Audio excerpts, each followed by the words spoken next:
আজকের আলোচনার বিষয় ধনু রাশির মূলা নক্ষত্র।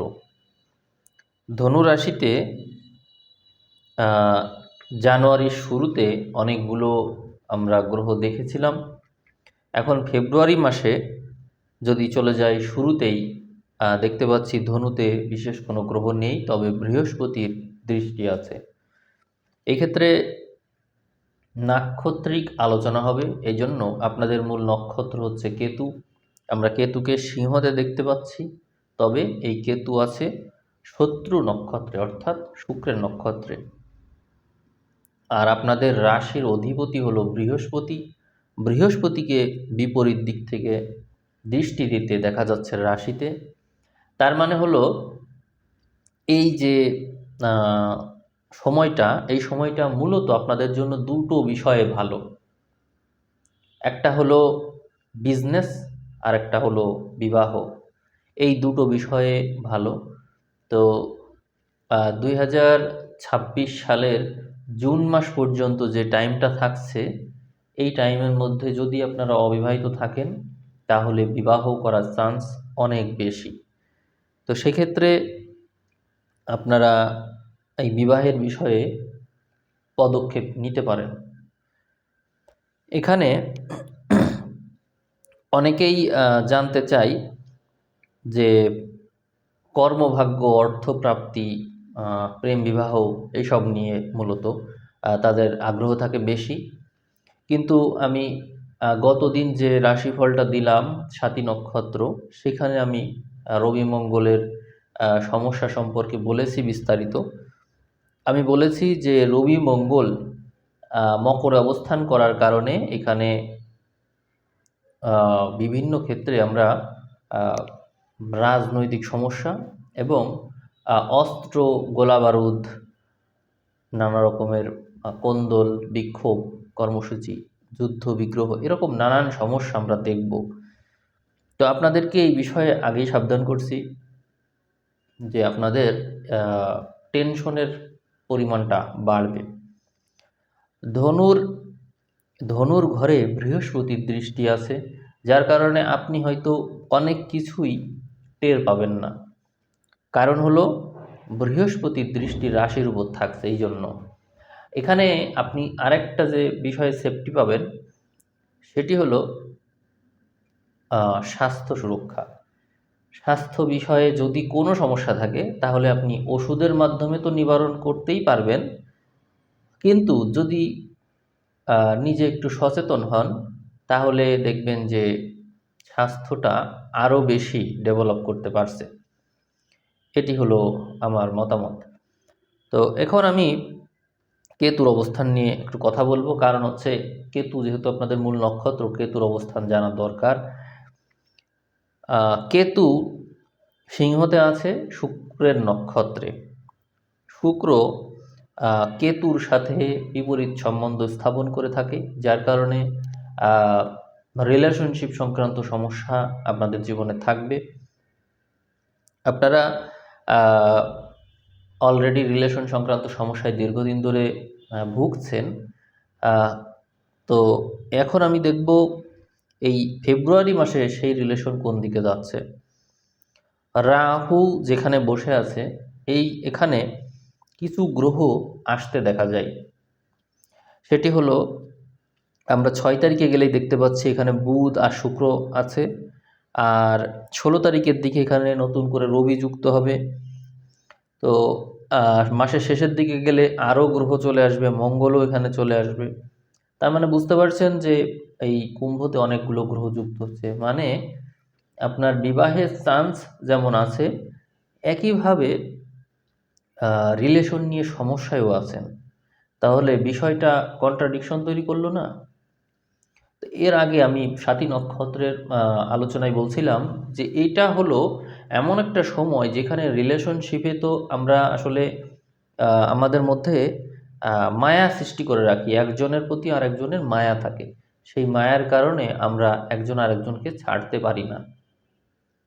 কিন্তু এই রবি মঙ্গল এরা যে এখানে একত্র হচ্ছে, কেতুর বিপরীতে আসছে, তার কারণে সম্পর্ক স্পষ্টতা পাবে। সম্পর্ক স্পষ্টতা পাওয়ার কারণে হয় সম্পর্ক থাকবে, না হয় সম্পর্ক ভেঙে যাবে। যে কোনো একটা ঘটবে, কোনো ঝুলে থাকার কোনো সুযোগই নেই, অনিশ্চয়তার কোনো সুযোগ নেই। এখন এমন একটা টাইম আমরা পার করতে যাচ্ছি, আর এই টাইমটা আসবে ফেব্রুয়ারির 15 তারিখের পর থেকে, অর্থাৎ 16 থেকে 28। বিশেষ করে মাসের একেবারে শেষ পর্যায়ে, ধরেন 25 তারিখ, 25 তারিখের পর থেকে যে 5টা দিন, এই সময়ে একেবারে সম্পর্ক একেবারে আহ, স্পষ্ট হয়ে যাবে সম্পর্ক আছে কি নেই। আর যাদের সম্পর্ক থাকলো না, তারা বিয়ের চিন্তা করবে, এবং এই বিয়ের সময় 2026 সালের আহ, জুন মাস, জুন মাস পর্যন্ত টাইম। ওখানে বৃহস্পতি ওখান থেকে সরে যাবে, সপ্তম থেকে সরে যাবে। তো বৃহস্পতি থাকতে থাকতেই বিবাহটা করতে হবে। অনেকেই ডিসেম্বর জানুয়ারি এই দিকে বিবাহ করে ফেলেছে ইতোমধ্যেই, তাদেরকে তো অভিনন্দন। কিন্তু যারা করেননি তাদের জন্য জুন মাস পর্যন্ত টাইম থাকছে। তো যারা রিলেশনের জটিলতায় আছেন, আমি যাদেরকে আপনাদেরকে বলছি, যারা আপনারা রিলেশনের জটিলতায় আছেন, তারা এই সম্পর্ক ভেঙে নতুন দিকে মোড় নেবেন এবং বিবাহ করবেন নতুন করে। এই সম্ভাবনা কিন্তু অনেকের ক্ষেত্রে রয়েছে। আবার অনেকের সম্পর্ক নতুন করে গড়বে, কারোটা ভেঙে যাবে। মানে রিলেশন নিয়েই আপনার মোটামুটি সব পুরো চলছে। সংঘর্ষ সংগ্রাম যাই বলেন, আপনার পুরো পরিশ্রমটা চলছে এই রিলেশন নিয়ে। কারণ আপনার নক্ষত্র কেতু, সে শুক্রের নক্ষত্র, বা শুক্র সবসময় আমাদের রিলেশনকে দেখে। এই জন্যই আমি এটা বললাম। এছাড়া আর কোন বিষয় দেখে? আপনারা, আপনাদের যদি কোনো জীবনসঙ্গী থাকে, যাদের যাদের আছে, তারা দেখবেন যে আপনাদের এই জীবনসঙ্গী অন্য কারোর সাথে রিলেশনেও থাকতে পারে, মানে যেটাকে আমরা পরকীয়া বলে থাকি। মানে মনে মনে অন্য কাউকে ভালো লাগে, এই চান্সটাও কিন্তু আছে। কারণ হলো ওখানে ওই কেতুর সাথে ওই সমস্যা দেখাচ্ছে। আবার আপনার কথাও আমি বলবো যে আপনিও অলরেডি কারোর সাথে রিলেশনে আছেন, এবং সেই সাথে অন্য কাউকেও আপনার ভালো লাগে, এরকম সম্ভাবনা রয়েছে, যেহেতু কেতু শুক্রের নক্ষত্রে আছে। আর তার সাথে যুক্ত হচ্ছে আরেকটা বিষয়, থার্ড যে অ্যাঙ্গেল, সেই বিষয়টা হচ্ছে বিপরীত লিঙ্গের মানুষের প্রতি কোনো আগ্রহই তৈরি না হওয়া। অর্থাৎ সময় সময় শর্ট সার্কিটের মতো সময় সময় কাজ করছে না। অর্থাৎ সময় সময় বিপরীত লিঙ্গের মানুষকে সহ্যই হয় না, দুই চোখকে সহ্য করতে পারেন না, এরকমও হবে। মানে একদমই সহ্য করতে পারবেন না, খুবই বিরক্ত লাগবে। আহ, এই এই জিনিসটা হওয়ার কারণ হচ্ছে এই আহ, নাক্ষত্রিক সংঘর্ষ। কেতুর সাথে শুক্রের যুক্ততা থাকলে এই ক্ষেত্রে আমি দেখেছি যে মানুষের মধ্যে, এই বিপরীত লিঙ্গের মানুষের প্রতি আগ্রহ কাজ করতে চায় না, ফিজিক্যাল অ্যাটাচমেন্ট ভালো লাগে না, এই প্রবলেমটা হয়। তো সেটি আপনারা তাহলে দেখবেন, এখানে হবে এটা। আর মূলা নক্ষত্র তো জানেনই, আধ্যাত্মিক একটা নক্ষত্র, যার কারণে বৃহস্পতির দৃষ্টি প্রাপ্তির কারণে আপনার মধ্যে আধ্যাত্মিকতার মাত্রা খুব বেশি বাড়বে। এইটা 2026 সালের, আমরা তো আছি 26 সালে, এই জন্য 2026 সালের জুন মাস পর্যন্ত আমি দেখছি যে আপনাদের মধ্যে স্পিরিচুয়াল ডেভেলপমেন্টের মাত্রা খুব বেশি। তা আপনারা যারা বিবাহ করবেন বা বিবাহ করেছেন বা করতে চান, এরকম কোনো ট্র্যাকে আছেন, আপনাদেরকে আমার পরামর্শ থাকবে আপনার স্পিরিচুয়াল মাইন্ডেড মানুষ বেছে নেবেন। কারণ বৃহস্পতি সপ্তমে আছে এবং সামনেও অষ্টমে যাবে। স্পিরিচুয়াল মাইন্ডেড মানুষই ভালো হবে। এদিকে কেতুও নবমে আছে, মানে সিংহতে আছে। এইগুলো নির্দেশ করে, আপনার কেতু নক্ষত্র হওয়ার কারণে আমি আপনাকে বলছি যে আপনি স্পিরিচুয়াল মাইন্ডেড মানুষ বেছে নিলে ভালো করবেন। বাস্তববাদী মানুষ আপনার জীবনে আসার সময় এখনও আসেনি। তো এখানে সম্পদের ঘরে গ্রহ দেখা যায়, সম্পদের ঘরে, অর্থাৎ এই ফেব্রুয়ারি মাসে আপনার প্রাপ্তি যোগটা খুব বেশি শুভ আছে। মাসের মোটামুটি 22 তারিখ পর্যন্ত আপনার প্রাপ্তি যোগ অত্যন্ত শুভ দেখা যায়। আর প্রচেষ্টা বলের কথা বলবো, আপনি 25-26 সাল, এই 2 বছর ধরেই প্রচণ্ড মাত্রায় পরিশ্রমী থাকবেন, অত্যন্ত বেশি আহ, কাজ করতে পারবেন, অ্যাক্টিভিটির মাত্রা খুব বেশি। তবে আপনার একটা বিষয়ে সাবধানতা থাকতে হবে, সেটি আবারও বলছি, বিপরীত লিঙ্গের মানুষ, তারা আপনার অ্যাক্টিভিটির পথে বাধা হতে পারে। আপনাকে আম, আপনাকে হচ্ছে ভুল পথে চালিত করতে পারে, এই সম্ভাবনা বেশি। 2026 সাল আপনার জন্য একটা পরিবর্তনের বছর বটে, কিন্তু সেই পরিবর্তনটা ইতিবাচক নেতিবাচক উভয়ই কিন্তু হতে পারে। এই যে রবি আর মঙ্গল, এরা তো অগ্নিকারক, যার কারণে এরা কুম্ভে আসছে, এবং কেতু সবসময় অগ্নিকারক ঘরে ভালো ফল দেয়। বিপরীত থেকে এদের যে দৃষ্টিটা পড়বে, তার কারণে কেতুর বলবত্তা অনেক বাড়বে, এবং 16 তারিখ থেকে আপনার লাইফের একটা বড় ধরনের পরিবর্তন হতে চলেছে। অনেকেই কিন্তু এরকম ভিডিও দেয় যে আহ, ধনু রাশির মূলা নক্ষত্রের জীবনে বড় পরিবর্তন আসতে চলেছে, বিরাট পরিবর্তন। তো আসলে মানে এরকম আমি দেখি। তো আপনাদেরকে আমি বলবো যে পরিবর্তনটা কোন সংক্রান্ত। পরিবর্তনটা আপনার জীবনে রিলেশনশিপ সংক্রান্ত। অর্থাৎ এখানে কেতু এই নক্ষত্রে থাকার কারণে যতক্ষণ না পর্যন্ত রিলেশনশিপ বিষয়ে কোনো স্পষ্ট ধারণা আপনি পাচ্ছেন, আপনি সামনে কোনোভাবেই যেন এগোতে পারছেন না, এটা কিন্তু ঘটবে। যার জন্য কথা বলে স্পষ্ট হয়ে নেওয়া দরকার।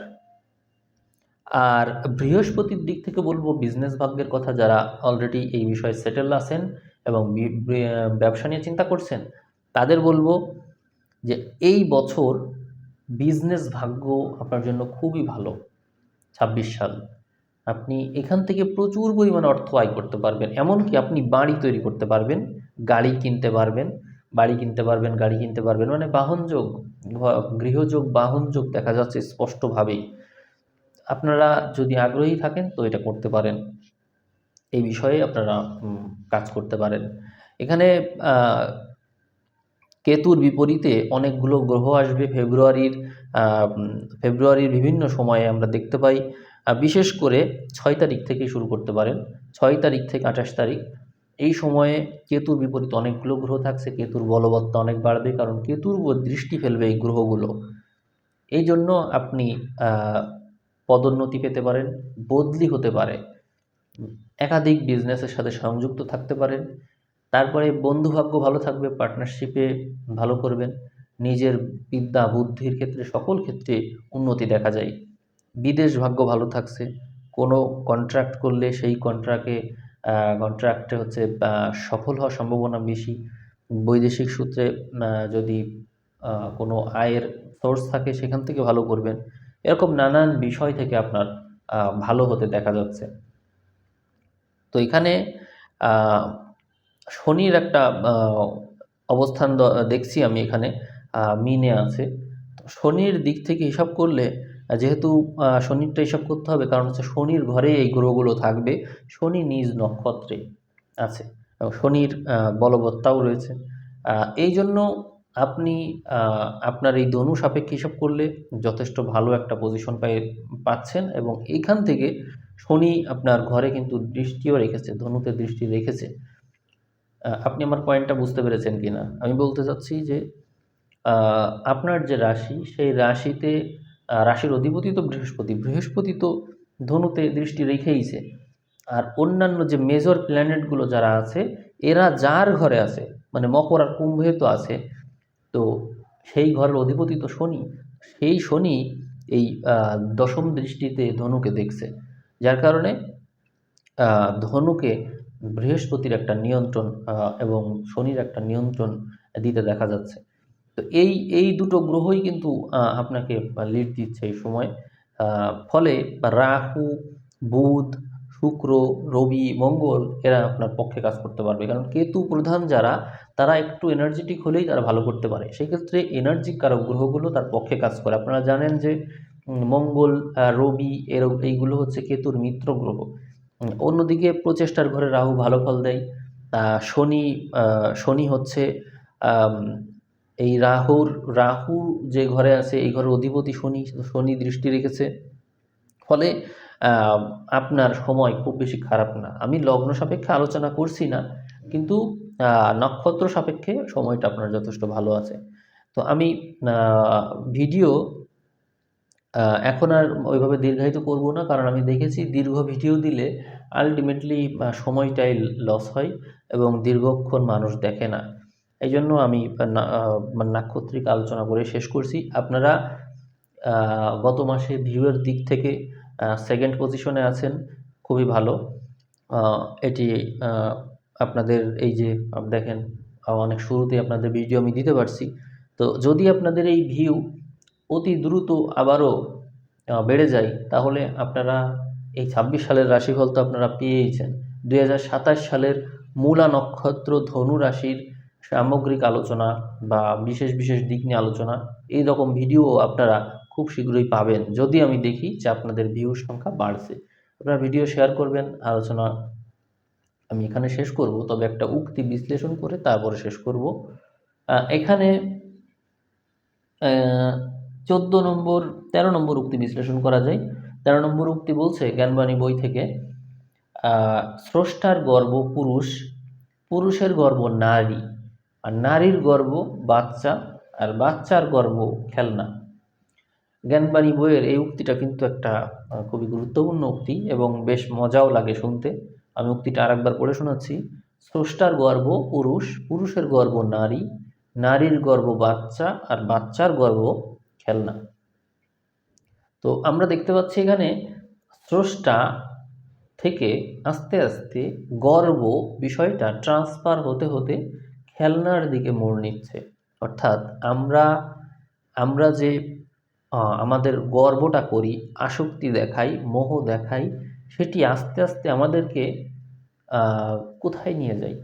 তুচ্ছ বিষয়ের দিকে নিয়ে যায়। আরেকটা বিষয় হলো, আমরা যে আনন্দ পাই সেই বিষয়টা কিন্তু টোটালি নিছক একটা বিষয়। যেভাবে শিশু আনন্দ পাচ্ছে খেলনা নিয়ে, নিছক বিষয়।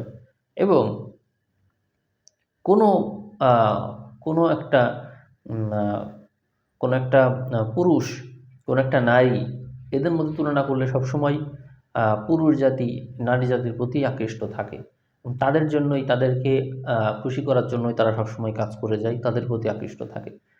আবার নারী তার সন্তানকে দেখে, তার সন্তানকে যে পছন্দ করে, নারী তাকে পছন্দ করে, বিষয়টা এরকম। আর সন্তান তো খেলনা ছাড়া কিছু বোঝে না, খেলনাই তার কাছে সব। তা এইরকম করে আস্তে আস্তে আমাদের চেতনা মেটেরিয়ালিস্টিক পর্যায়ের দিকে চলে যাচ্ছে। আমাদের কিন্তু উল্টো উল্টো ভাবনাটা করা উচিত। অর্থাৎ পুরুষ পুরুষ আসলে কোন দিকে খেয়াল করবে, নারীর দিকে নাকি স্রষ্টার দিকে? আর নারী কোন দিকে খেয়াল করবে, পুরুষের দিকে নাকি তার সন্তানের দিকে? আর সন্তান কোন দিকে খেয়াল করবে, খেলনার দিকে নাকি তার মায়ের দিকে? এরকম করে আমরা যদি একটু হিসাব করি, তাহলে বুঝতে পারি যে আমরা আসলে কোন দিকে আমাদের লাইফটাকে মোড় নিতে সহায়তা করছি। আশা করি উক্তিটা ভালো লেগেছে আপনাদের। আমি সংক্ষিপ্তভাবেই আলোচনা শেষ করছি।